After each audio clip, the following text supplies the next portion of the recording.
Olá, amigos telespectadores. Shalom Aleichem, paz seja convosco. Eu sou o Rabino Ishai, sou rabino messiânico e estou aqui para nós falarmos da palavra do eterno nosso Deus. Antes, porém, vamos fazer aí uma tradição, vamos assistir aí uma tradição realizada nos lares das famílias judaicas do mundo inteiro, que é o recebimento do Shabat. Toda sexta-feira, 18 minutos antes do pôr do sol, as mulheres acendem as velas e fazem uma oração, uma prece recebendo o Shabat, que é um sinal entre Deus e o seu povo de Israel para sempre. Vamos lá.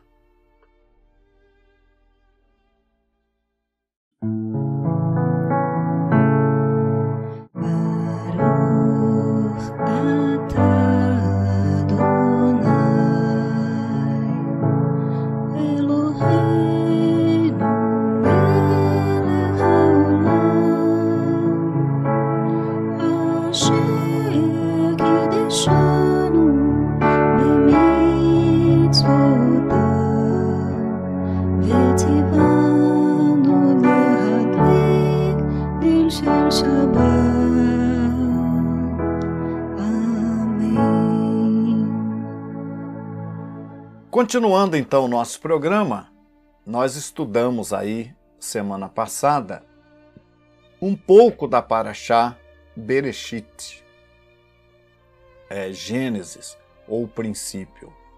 Essa Parashá que vamos estudar hoje é a Parashá de Noa, de Noé. A gente sabe que Deus, em Noé, Deus decide destruir aquela geração, aquelas gerações que se desviaram do caminho de Deus. A gente vê que de Abel, de Adão até Noé, poucos foram aqueles dentre as nações chamados de justos, aqueles que decidiram servir ao Deus Todo-Poderoso. Deus se revela aos homens no princípio da criação, Deus dá a oportunidade de todos buscá-lo, todos os homens de todas as nações poderiam buscar a Deus sem necessidade de um intermediário. Mas o que acontece? Os homens se desviaram do caminho de Deus, se corromperam, abandonaram, se entregaram aos ídolos, a fazerem a sua própria vontade. O salmista Davi, ele vai falar no Salmo 147, eu vou ler para vocês o Salmo 147, a parte final do Salmo 147, onde diz o seguinte, verso 19 e 20. Mostra a sua palavra a Jacó, os seus estatutos e os seus juízos a Israel. Isso aqui é bom prestar atenção nisso. Por que que o salmista fala que Deus mostra a sua palavra a Jacó e os seus estatutos e o seu juízo, a sua lei a Israel? O versículo 20 vai dizer, não fez assim a nenhuma outra nação e, quanto aos seus juízos, não os conhecem. Louvai ao Senhor. Então está escrito que as nações, ele não fez assim com outras nações. Ele não revelou a sua vontade, a plenitude da sua vontade às outras nações. Por quê? Porque ele não quis? Não, porque estas nações não quiseram saber dele, como acontece até os dias de hoje. As nações querem saber do verdadeiro Deus? Não. Cada uma quer seguir o seu próprio caminho, a sua própria maneira de pensar, não é? Então, nós temos aí Noé no meio do caminho, nós vamos falar depois de Abraão também, né? Mas nós temos Noé aí no meio do caminho e Deus procura fazer uma aliança com Noé através ali de uma nova criação a partir de Noé. Noé e a sua família. É muito interessante que as pessoas viam que aquele homem era um justo, era temente a Deus, e aquele homem foi chamado de um pregoeiro da justiça. Aquele homem anunciava a justiça e ninguém queria saber de ouvir Noé. Aí, o que aconteceu? Veio o dilúvio, não é? E aqui o texto de Gênesis vai falar que Noé e a sua família entram na arca, né? Aqui a primeira parte vai dizer: estas são as gerações de Noé. Noé, porém, achou graça aos olhos do Senhor. Versículo 8. Estas são as gerações de Noé. Noé era varão justo e reto em suas gerações. Noé andava com Deus. Mais um justo no meio de nações injustas. E o versículo seguinte vai dizer a situação da terra, o versículo 11: a terra, porém, estava corrompida diante da face de Deus, e encheu-se a terra de violência. E viu Deus a terra, e eis que estava corrompida, porque toda a carne havia corrompido o seu caminho. Então Deus anuncia o dilúvio a Noé. Está aqui no verso 13. Então disse Deus a Noé: o fim de toda a carne é vindo perante a minha face, porque a terra está cheia de violência, e eis que os desfarei com a terra. Então Deus faz aqui uma aliança com Noé, estabelece um pacto com Noé, convida Noé e a sua família, né, diz o verso 18, mas contigo estabelecerei o meu pacto, e entrarás tu na arca, e teus filhos e tua mulher, e as mulheres de teus filhos contigo. E ali então Noé constrói aquela arca, e Noé entra com a família dele, ele fez tudo como Deus havia determinado, e ele entra com a sua família na arca. Ele coloca ali os animais, não é? 7 casais de animais, de cada espécie de animais puros, e um casal de animal da espécie impura. Ele coloca tudo na arca, e vem o dilúvio, então, sobre a face da terra. Diz aqui que houve chuva sobre a terra 40 dias e 40 noites. Está no versículo 12. E esteve Noé na arca, verso 17, capítulo 7, 17, esteve o dilúvio 40 dias sobre a terra, e cresceram as águas, e levantaram a arca, e ela se elevou sobre a terra. O versículo 21 vai dizer: e expirou toda a carne que se movia sobre a terra, tanto de ave como de gado, de fezes, e todo animal que se arroja sobre a terra, e todo homem, tudo que tinha fôlego de espírito de vida em seus narizes morreu. Tudo o que havia no seco morreu.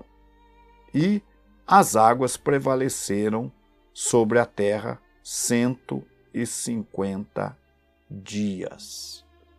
Nós temos depois disso um acontecimento muito importante, que é uma aliança que Deus faz com Noé e a sua família, depois que passa ali o dilúvio. Deus diz aqui no capítulo 8, verso 21, e o Senhor cheirou o cheiro suave, e disse o Senhor em seu coração: não tornarei mais a amaldiçoar a terra por causa do homem, porque a imaginação do coração do homem é má desde a sua meninice, nem tornarei mais a ferir todo o vivente como fiz. Então Deus coloca o arco, que é o arco-íris, como um sinal dessa aliança, de que ele nunca mais iria destruir a terra com água. Nós sabemos que esse planeta, de acordo com a palavra de Pedro, Kefa Rachalia, será destruído com fogo. Isso vai ocorrer por ocasião da vinda de Yeshua, logo após a grande batalha do Armagedon, em que as nações irão se reunir contra Israel, irão atacar o povo de Israel, irão tentar destruir o povo de Israel, coisa que vem tentando ao longo dos séculos e não consegue, irão tentar pela última vez destruir o povo de Israel.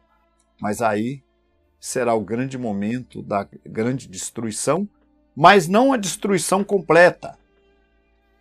Yeshua vai descer sobre o Monte das Oliveiras, vai ocupar o trono de Davi e vai impedir que o planeta seja totalmente destruído. De maneira que restarão sobreviventes desta grande catástrofe. Restarão sobreviventes. E o Senhor começa o seu reino sobre esse restante dos sobreviventes e sobre o remanescente do nosso povo de Israel, que há de receber o Mashiach ben Davi e há de reconhecer, como os seus irmãos reconheceram o Zefanat Paneia no Egito como José, então o nosso povo também, o remanescente do nosso povo de Israel, estará reconhecendo a Yeshua como Messias, conforme fala Shaul HaShaliar no capítulo 11 de Romanos. Então, haverá uma grande destruição do planeta. Não é? Nós temos aqui na sequência, não é? Deus dá as instruções para Noé, né? Deus fala desse sinal do arco que está colocado sobre as nuvens, e Deus dá então as instruções para Noé, né? Dali por diante. Nós vamos ler um versículo aqui também nos escritos da Brit Hadashah, ou do chamado Novo Testamento, no capítulo 25 de Mateus, verso 36. Veja o que Yeshua, Jesus, o Messias, Yeshua, nosso Messias, disse. Mateus 24, 36. Falando do dia da sua vinda, ele diz o seguinte: porquanto daquele dia e hora ninguém sabe, nem os anjos do céu, nem o Filho do Homem, mas unicamente meu Pai. E como, olha a importância disso, e como foi nos dias de Noé, assim será também a vinda do Filho do Homem. Porquanto, assim como nos dias anteriores ao dilúvio, comiam, bebiam, casavam e davam-se em casamento, até o dia em que Noé entrou na arca, e não o perceberam, e até que veio o dilúvio e os levou a todos. Assim será também a vinda do Filho do Homem. Estando 2 no campo, será levado um e deixado o outro. Estando 2 no moinho, será levada uma e deixada a outra. Então aqui faz uma referência aos dias de Noé. A vinda do Senhor Yeshua, nosso Messias, se dará como nos dias de Noé. As nações estarão vivendo uma vida normal, comendo, bebendo, casando, dando-se em casamento, trabalhando, progredindo na vida, e de repente será o fim. A vinda do Senhor vai pegar o mundo de surpresa. O povo de Deus não, o povo de Deus estará atento às profecias, atento a essa luz e perceberá esse dia. Mas para as demais nações será como nos dias de Noé. Vamos ver um pouco da nossa adoração ao Eterno. Você é convidado para estar conosco.